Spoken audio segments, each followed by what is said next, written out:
Annabelle, a poor village singer, looked beyond her inability to see.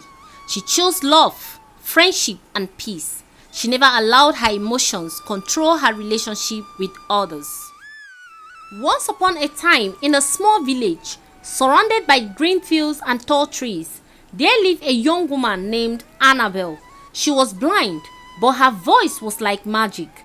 When she sang, it felt like the birds stopped to listen, and the wind whispered along.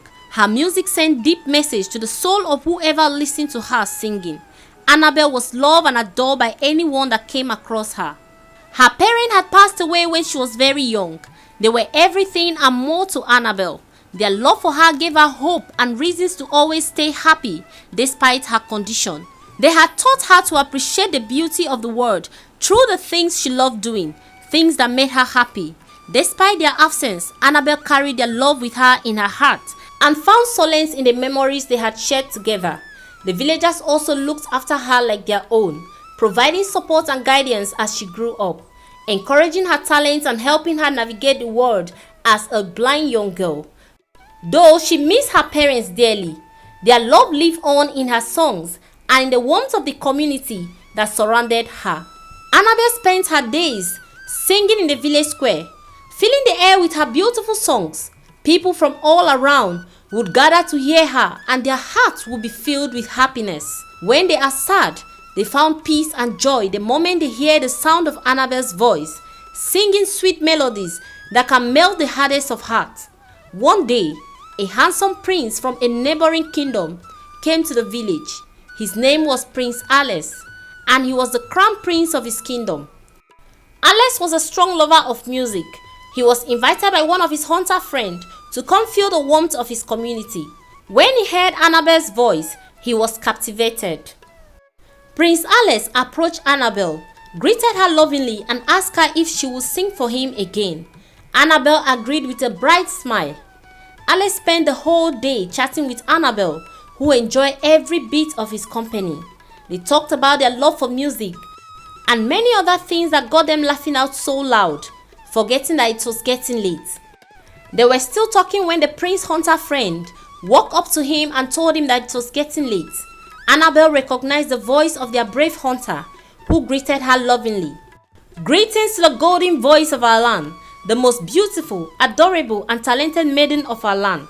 Annabelle responded with a beautiful smile. "Greetings, brave and strongest hunter of our land. Please, would you help me ask my friend Nora to come take me home?" Nora's house was some minutes away from the village square. The prince immediately offered to take Annabelle home. "Annabelle dear, if you don't mind, I and my good friend would love to walk you home."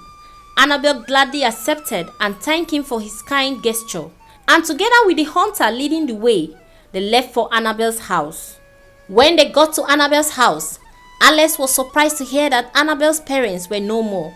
He felt sorry for Annabelle and asked her who was helping her at home, considering her condition. She smiled and told him that she has her whole community taking good care of her.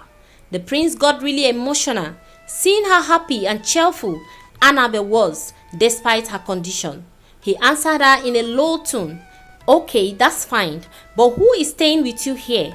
She noticed the sadness and concern in the prince's tone, and she said to him, "Please, my new friend, don't worry too much about me. I live here with my grand-aunt, though she's very old and had no children, but she takes very good care of me, with the assistance of my good friends and the community at large." The prince smiled and told her that she is truly loved, and her community was indeed a lovely place, filled with love and compassion. Alex asked her if he can be visiting her frequently to keep her company and also enjoy her good songs. Annabelle smiled as usual and told him that he was welcome anytime. The hunter looked at the prince suspiciously and said to him, my good friend, you must have done something really good on your way to my kingdom today, to have easily won the heart of our adorable Annabelle. She's friendly, but she doesn't keep men as close friends."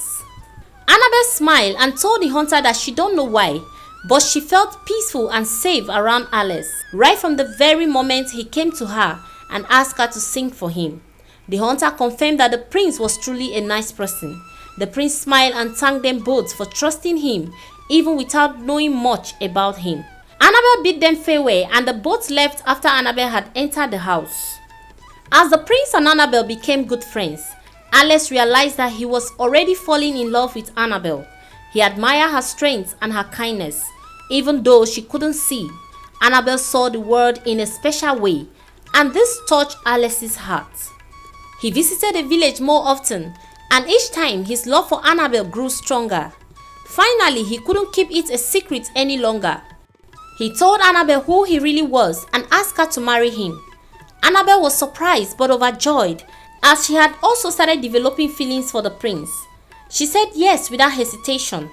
The villagers saw how much Alex loved her and they were extremely happy for her. But Annabel was worried about Prince Alex's parents. Will they accept her? For the first time, Annabel felt worried about her condition, and the fear of rejection set in. She shared her fears with the prince, who assured her that his parents would love and accept her with open arms. Alex's parents, the king and queen, were initially surprised when Alex revealed his intention to marry Annabel, the blind village singer. They had expected him to choose a bride from a noble family, someone who could bring political alliances and wealth to the kingdom. However, as they got to know how sweet, loving, and adorable Annabel was, and witnessed the depth of her character and the strength of her love for the prince, their doubts began to fade. The king and queen saw how happy the prince was with Annabel and how she had brought out the best in him. They realized that true love knows no boundaries and that Annabel's inner beauty is far better than any social status or wealth. In the end, the king and queen gave their blessings to the union, embracing Annabel as their daughter-in-law and welcoming her into the royal family with open arms. They were proud to see their son marry someone who not only loved him deeply, but also shared his passion for music and kindness towards others. On their wedding day, the sun shone brightly and the village was filled with music and laughter. Annabel, the beautiful blind singer, had found her better half, and together they began a new adventure filled with love and happiness. And so, the tale of the blind village singer and the prince taught us the importance of true love and being contented. Alright guys, this brings us to the end of the story of Annabel, the beautiful blind singer. Please drop your comments in the comment section and tell us what you think about this story. And don't forget to subscribe for more interesting videos and also turn on the bell so you'll be notified whenever I post a new video. Thank you. See you guys in my next video. Bye for now.